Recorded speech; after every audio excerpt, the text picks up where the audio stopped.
കഥയിലുമുണ്ടേ ഉള്ളു നിറഞ്ഞ റസൂല്. നൊന്ത് കരഞ്ഞാലും ഉമ്മ പാടുന്നൊരു പാട്ടിലുമുണ്ടാം മത്.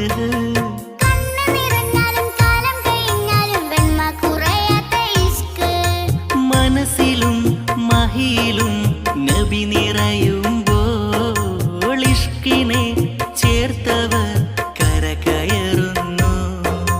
നടന്നു നടന്നു മുത്തിന്റെ ചാരെ മാനം കൊടുക്കുന്നു. ഹിതം പറയുന്നു